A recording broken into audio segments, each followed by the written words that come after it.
Papa, ya ampun kelakuan. Sagara speechless melihat papanya mengejar-ngejar Samudra. Sini, sayang.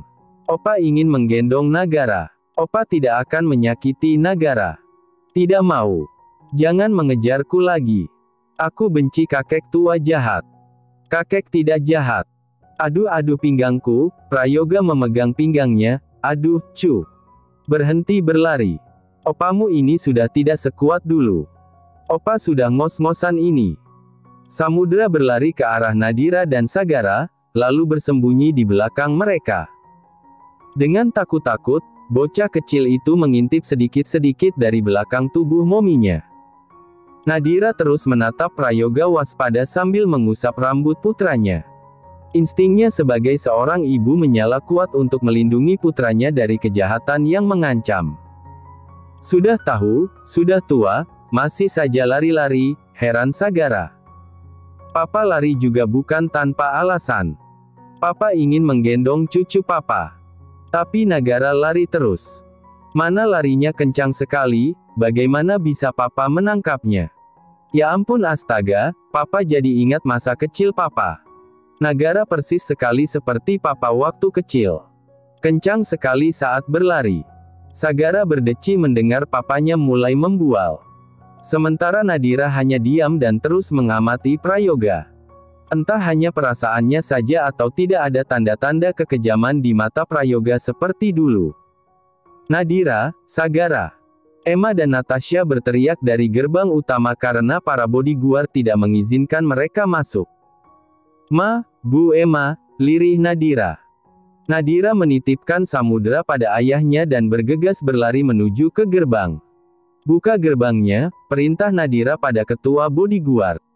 Bobby menganggukkan kepala dan membuka gerbang. Putriku, Emma segera berlari dan menghamburkan diri memeluk Nadira. Ibu, Nadira juga membalas pelukan itu tak kalah erat dengan mata berkaca-kaca. Putriku, putrinya ibu. Ibu kangen sekali, nak. Aku juga bu. Aku kangen ibu. Emma melepas pelukan, menangkup pipi Nadira dan mencium keningnya penuh cinta.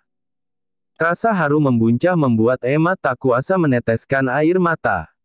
Air mata bahagia, senang dan sukacita itu mengalir, membasahi pipi tuanya yang sudah mulai keriput. Ibu apa kabar? Nadira meraih tangan Bu Emma dan mencium punggung tangannya. Seolah sedang melepas rindu, Nadira mencium punggung tangan Bu Emma sangat lama. Bu Emma semakin terharu dan mengusap rambut Nadira. Kabar ibu baik, nak. Kamu juga baik-baik saja kan selama ini? Iya Bu Emma. Aku baik-baik saja. Kabarku sangat baik juga. Nadira mengalihkan perhatian pada Natasha. Kemarin mereka sudah bertemu dan sempat berpelukan. Namun pelukan yang kemarin belum cukup. Sekarang Nadira ingin memeluk ibu mertuanya lebih lama. Maha. Natasha tersenyum dan memeluk menantunya. Mereka bertiga melepas rindu, sampai lupa di sana ada banyak mata yang tertuju pada mereka, termasuk Prayoga dan Sagara. Pun dengan Samudra yang berada di gendongan dedinya, menatap Momi yang menangis. Momi kenapa menangis Dedi? Momi terharu. Setelah sekian lama akhirnya Momi bisa bertemu dengan ibu dan ibu mertua. Ibu mertua itu apa Dat? Ibu mertua itu panggilan Momi kepada ibunya Dedi. Namanya Oma Natasha. Jadi mulai sekarang Samudra panggil ibunya Dedi dengan panggilan Oma Natasha. Dan panggil ibunya Momi dengan panggilan Oma Emma. Oh gitu. Oma Natasha dan Oma Emma. Pinter sekali, Sagara mengecup pipi putranya. Papa juga, Prayoga buru-buru minta dikenalkan juga. Kenalkan papa juga. Panggil papa dengan panggilan Opa Prayoga, gitu. Samudra mengalihkan perhatian pada kakek tua itu. Kakek jahat jangan dekat-dekat Dedi. Ayo Dedi kita pergi saja, nanti Dedi dijahati sama kakek tua ini. Atau Dedi usir saja kakek jahat ini dari rumah kita. Jelek. Hati Prayoga perih. Tega sekali cucunya mengatakan itu padanya padahal Prayoga tidak ada niat jahat sama sekali. Sagara, jelaskan dong sama anak kamu papa ini bukan orang jahat.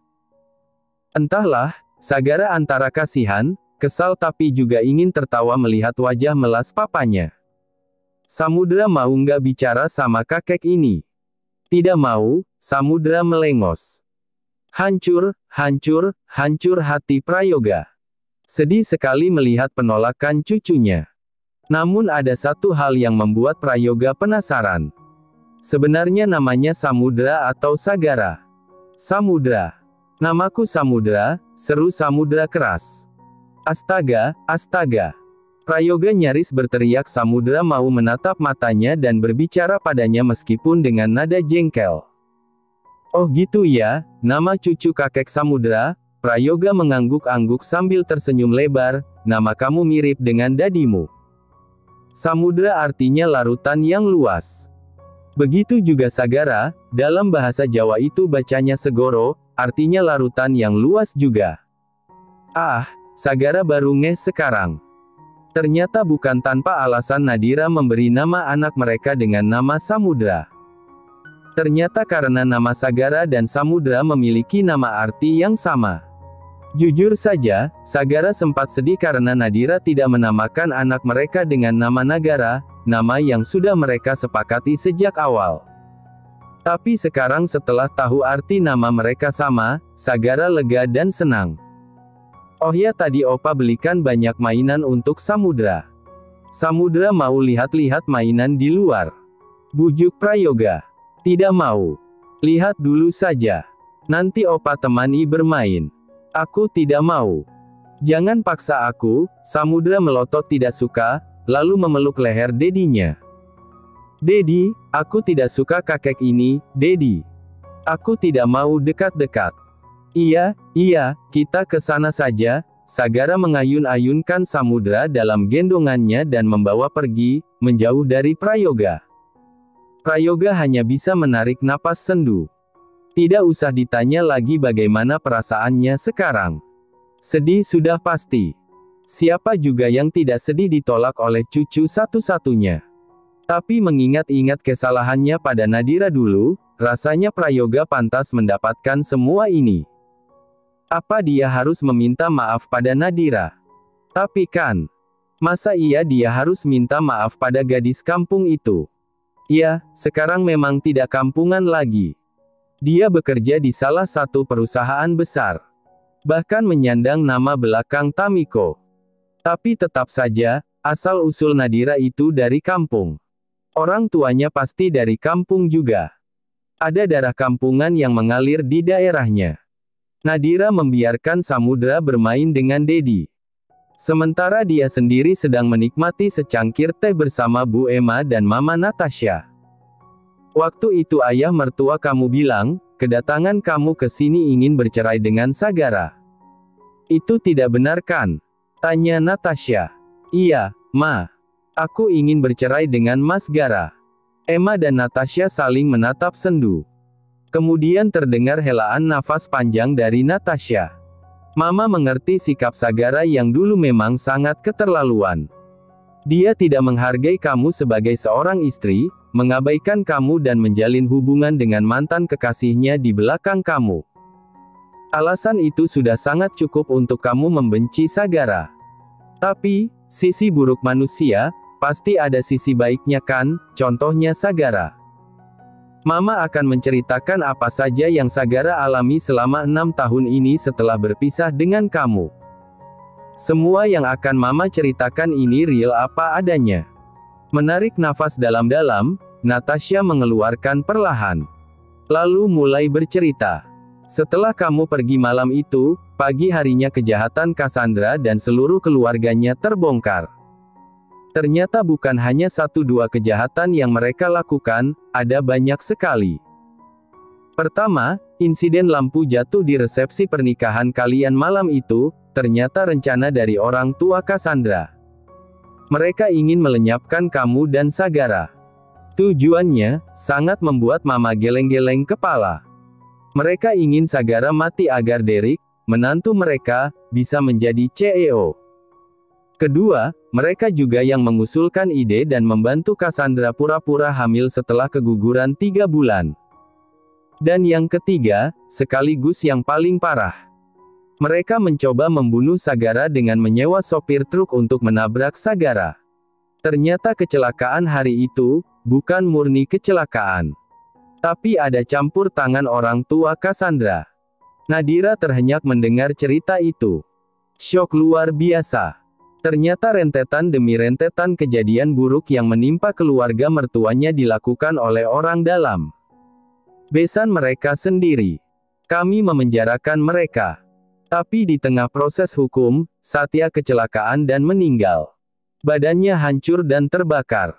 Mama menganggap itu karma Satya atas kejahatannya sendiri menyuruh orang menabrak Sagara. Merlin mengalami trauma berat melihat suaminya mati di depannya. Sampai sekarang masih dirawat di rumah sakit jiwa. Sedangkan Cassandra sudah bercerai dengan Derek 6 tahun yang lalu dan dipenjara selama 5 tahun. Mereka sudah mendapatkan hukuman masing-masing. Begitu juga dengan Sagara dan Derek juga. Sagara benar-benar kehilangan kamu setelah kamu pergi. Dia depresi berat dan harus bolak-balik ke psikiater. Dia juga kerja keras bagai kuda agar kepala dan hatinya tidak sibuk memikirkan kamu. Sampai kadang kelelahan dan pingsan. Nadira meremas jari jemarinya di bawah meja. Gelisah dan terkejut mendengar cerita mamanya. Kurang lebih sama seperti yang Hiro katakan kemarin bahwa Sagara sedepresi itu setelah kepergiannya. Coba tatap matanya, pandangi wajahnya, lihat gestur tubuhnya, kamu pasti bisa merasakan betapa bahagianya Sagara dengan kepulangan kamu dan putra kalian. Emma mengangguk. Iya, semua yang dikatakan ibu mertua kamu benar. Sagara sehancur itu setelah kamu pergi. Dulu ibu mengira, ibu adalah satu-satunya orang yang menyayangi kamu, yang paling sedih atas kepergian kamu. Tapi melihat Sagara dan betapa hancurnya dia, saat itu ibu sadar. Cinta yang ibu berikan untuk kamu, hanya sebagian kecil dibandingkan dengan cinta yang Sagara berikan untuk kamu. Ibu masih bisa beraktivitas normal sedangkan Sagara seperti orang linglung dan kehilangan sebagian jiwanya. Emma meraih tangan Nadira dan menggenggamnya. Selama ini ibu selalu ingin yang terbaik untuk kamu. Ibu selalu mendukung pilihan kamu. Tapi kali ini ibu meminta dengan sangat, tolong pertimbangkan keinginan kamu untuk bercerai dengan Sagara. Dia sangat mencintai kamu dan kamu juga masih sangat mencintainya kan? Biarkanlah putra kalian bahagia merasakan kasih sayang ibu dan ayah kandungnya yang utuh. Natasha dan Emma tidak mungkin berbohong, Nadira mempercayai mereka. Dan cerita-cerita yang mereka katakan bahwa Sagara sehancur itu setelah kepergiannya juga tidak berbohong.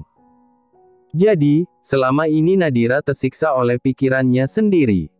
Rumah sakit cipta. Aku di mana sekarang? Di rumah sakit. Aku yang menabrak kamu dan membawamu ke sini. Perempuan yang terbaring lemah di atas brankas itu menoleh ke arah sumber suara yang tidak asing di telinganya. Dan benar. Pemilik suara itu adalah seseorang yang pernah menjadi seseorang yang sangat dia cintai tapi terlambat menyadari. Kak Derek. Cassandra berusaha duduk. Dokter menyuruh kamu beristirahat. Jangan banyak bergerak dulu. Akhirnya Cassandra berbaring lagi. Bagaimana kabar kakak? Sudah lama kita tidak bertemu. Kabarku baik. Setelah 6 tahun ini pertama kalinya Derek bertemu Cassandra lagi.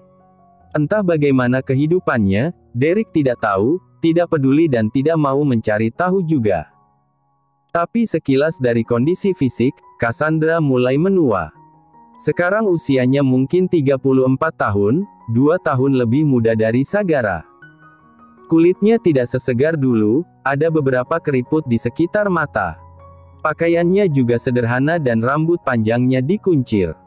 Sangat jauh dengan Cassandra dulu yang sangat modis. Syukurlah. Aku senang mendengar kabar Kak Derek baik-baik saja. Sedikit bisa mengurangi rasa bersalahku. Cassandra tersenyum. Aku malu sekali bertemu dengan Kak Derek setelah apa yang aku lakukan. Aku tidak tahu kapan lagi bisa bertemu kakak, karena itu aku ingin mengucapkan maaf. Maaf dengan tulus dari lubuk hatiku yang paling dalam. Maaf atas kejahatanku dan kedua orang tuaku pada Kak Derek dan sekeluarga. Air mata Cassandra menetes dari sudut mata. Selama 5 tahun di penjara dan 1 tahun ini bebas, aku selalu berharap bisa memutar waktu. Aku berharap tidak mengikuti perintah orang tuaku yang terobsesi memiliki menantu CEO. Tapi bagaimanapun juga, aku tetap salah karena aku tidak punya pendirian. Aku juga ikut terobsesi memiliki suami CEO dan mengkhianati Kak Derek, suami yang tulus mencintaiku. Sekarang aku sudah hancur, Kak. Kedua orang tuaku, karirku, cita-citaku, semuanya telah hancur. Aku berjanji tidak akan jadi orang jahat lagi. Aku ingin berubah menjadi orang baik. Derek mengangguk-angguk. Aku senang mendengarnya. Aku juga masih berusaha menjadi orang baik. Dan istriku Jasmine yang sekarang, dia setia mendampingiku dalam prosesku menjadi lebih baik. Ada rasa nyeri di hati Cassandra saat Derek mengatakan itu. Rasa nyeri ini membuat Cassandra sadar bahwa dia belum bisa melupakan Derek sepenuhnya. Cassandra sadar telah jatuh cinta sedalam itu pada mantan suaminya ini. Tapi mau bagaimana lagi, Derek sudah bahagia dengan istrinya. Cassandra tidak mau menjadi orang ketiga, seperti yang dia lakukan pada hubungan Sagara dan Nadira. Ya sudah, aku masih ada kerjaan. Aku sudah membayar semua biaya rumah sakit kamu. Iya, Kak, terima kasih. Nadira memperhatikan Samudra yang tengah asyik mencoba mainan yang diturunkan satu persatu dari truk box. Ada Natasha, Emma dan Prayoga yang menemani si kecil di halaman rumah. Opa ikut main juga ya, bujuk Prayoga pada cucunya. Tidak mau.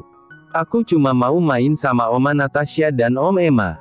Aku tidak mau bermain dengan kakek jahat. Kakek tidak jahat, sayang. Maaf kemarin kakek mengatakan itu. Kakek tidak bermaksud mengatakan Samudra bukan anak Momi Nadira atau Momi Nanasena. Kakek salah paham. Karena selama ini kakek mengira Momi dan kamu sudah meninggal. Wajar kan kakek terkejut melihat kalian yang tiba-tiba pulang tanpa memberi kabar apapun. Tapi Samudra harus tahu, bahagia sekali melihat Samudra. Kakek minta maaf ya. Maafkan kakek. Seumur hidup ini pertama kalinya Nadira mendengar kata maaf keluar dari mulut Prayoga. Dia bisa semudah itu mengucapkan kata maaf pada cucunya. Tapi mengapa begitu berat meminta maaf pada Nadira? Menghembuskan nafas panjang, Nadira masuk ke dalam rumah mencari-cari suaminya. Ternyata Sagara ada di dapur. Sedang apa? Sagara menoleh. Ini buat susu untuk anak kita. Kamu mau juga? Nadira menggeleng dan berdiri di samping suaminya. Dalam jarak dekat membuat Sagara seketika berdebar. Sini aku bantu. Nadira menggeser gelas ke depannya dan menuangkan susu bubuk ke dalam gelas. Samudra tidak suka minuman yang terlalu manis. Saat Nadira fokus membuat susu, Sagara justru fokus menatapnya dari samping. Tatapan yang dalam, lekat dan penuh perasaan. Selain itu Samudra juga sukham. Kalimat Nadira terhenti saat tiba-tiba Sagara menunduk dan mengecup bibirnya. Singkat, namun mampu membuat tubuh Nadira bergetar dari ujung rambut sampai ujung kaki. Perlahan, Nadira mengangkat kepala, mempertemukan mata sayunya dengan mata teduh suaminya. Dengan napas memburu Sagara menurunkan sisi kanan cardigan berwarna putih istrinya sehingga menampilkan kulit putih nan lembut. Sagara mengendus kulit lembut itu dan memberikan kecupan-kecupan di sana. Melenguh kecil, Nadira menggigit bibir bawahnya menahan geli. Mommy, Daddy, where are you? Mendengar teriakan itu buru-buru Sagara dan Nadira melepas tautan bibir mereka. Mommy Daddy. Tahu-tahu Samudra sudah muncul di sana sambil memegang mainan dinosaurus. Sagara dan Nadira panik setengah mati. Oh ini Mommy sama Daddy lagi buatin susu buat Samudra. Sebentar ya, Nadira buru-buru merapikan kardigannya yang berantakan. Lalu lanjut membuat susu dengan tangan gemetar saking gugupnya sekarang. Sayang, ayo kita main di depan. Sagara segera menggendong putranya dan membawa keluar dari dapur. Sagara ingin memberikan ruang pada istrinya yang terlihat gugup untuk menenangkan diri dulu. Meskipun sekarang Sagara juga sama gugupnya. Sagara terlalu rindu menyentuh istrinya sampai tidak ingat tempat. Menurut kamu, kakak harus jujur?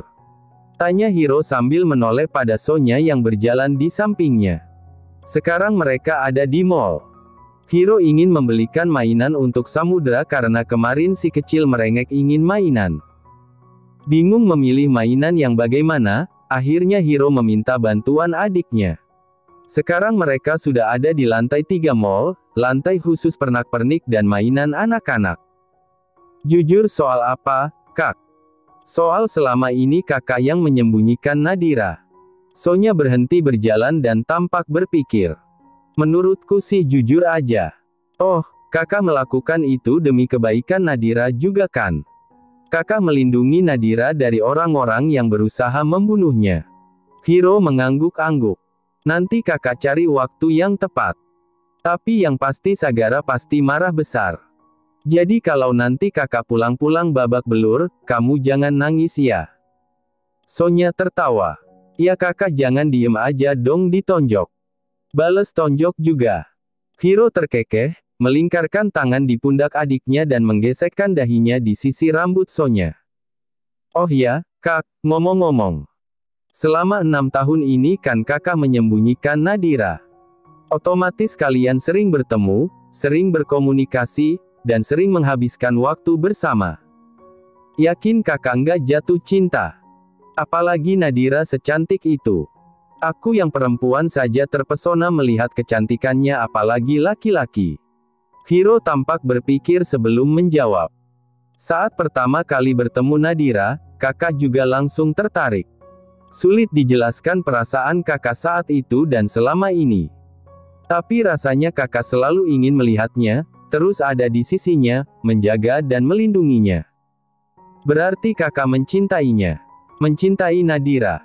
Bukan cinta selayaknya laki-laki dan perempuan dewasa. Tapi perasaan kakak pada Nadira itu. Lebih ke perasaan seorang abang yang ingin melindungi adiknya. Kakak sudah menganggap Nadira seperti adik kandung kakak sendiri, seperti kamu. Sonya mengangguk-angguk. So, kamu nggak perlu cemburu. Kamu akan selalu menjadi adik tersayang kakak. Enggak siapa yang cemburu. Udah enggakku aja. Hiro tersenyum dan mengacak lembut puncak rambut adiknya. Jangan khawatir. Cinta kakak cuma buat kamu. Sampai kapanpun dan sampai mati. Apaan sih, Kak? Rambut aku jadi berantakan nih. Aku mau ke kamar mandi dulu. Sonya mencengkeram tali tasnya dan bergegas menuju ke kamar mandi. Di dalam sana, Sonya berdiri di depan wastafel dan mengatur detak jantungnya. Belakangan ini Sonya semakin kesulitan mengendalikan perasaannya. Jantungnya seakan meledak-ledak di dekat Hiro. Bahkan hanya mendengar nama Hiro saja Sonya berdesir. Perasaan ini semakin lama semakin besar. Halo, kesayanganku. Sonya tersentak mendengar suara itu. Begitu menoleh ke arah pintu masuk, wajah Sonya seketika gelisah melihat siapa yang datang. Si Crazy J alias Jessica. Happy banget kayaknya tadi sama Abang Hiro. Malas meladeni Jessica, Sonya hendak pergi tapi Jessica menahan tangannya. Kakakmu. Kak Hiro itu masih single kan? Kenalkan aku padanya. Aku ingin menjalin hubungan lebih dekat dengan kakakmu. Dia tipe idealku. Tampan kaya, mapan, berwibawa, memiliki aura misterius. Astaga, aku tidak sabar kencan dengan kakakmu. Melihat perawakan perkasanya, Kak Hiro pasti hebat di atas ranjang. Sonya menangkis tangan Jessica dengan kasar. Berhenti bicara omong kosong. Aku tidak akan pernah mengenalkan kamu pada kakakku. Katakan saja berapa uang yang kamu mau dan pergilah. Jessica tertawa. Wow, arogan sekali Tuan Putri Sonya ini. Kamu berbicara seolah kamu begitu kaya raya dan aku adalah seorang pengemis yang meminta uang kamu. Hei, dengar. Seluruh uang yang kamu miliki dari orang tua dan kakak kamu, bukan milikmu. Jessica selangkah maju dengan tatapan mata mengintimidasi, membuat langkah Sonya termundur. Jaga bicaramu. Jangan pernah menaikkan nada bicara padaku. Jangan juga menatapku dengan tatapan menghina seperti itu. Aku adalah nyonyamu. Pengendalian. Aku adalah pemegang rahasia terbesar. Aku bisa menghancurkanmu menjadi butiran debu hanya dengan sekali mengeluarkan bukti. Jessica mendorong-dorong bahu Sonya dengan jari telunjuknya. Saat punggung Sonya sudah menyentuh tembok, Jessica mencengkram rahangnya. Kuku panjang Jessica menancapkan kuku pada pipi Sonya, membuat gadis itu mendesis sakit. Semakin kesini kamu semakin kurang ajar. Kamu membuatku muak. Sekali lagi kamu membuatku marah, akan kukatakan pada seluruh dunia bahwa kamu bukan putri kandung Marshanda Rin Addison dan Handaru Milano Addison. Dan saat itulah tamat riwayatmu.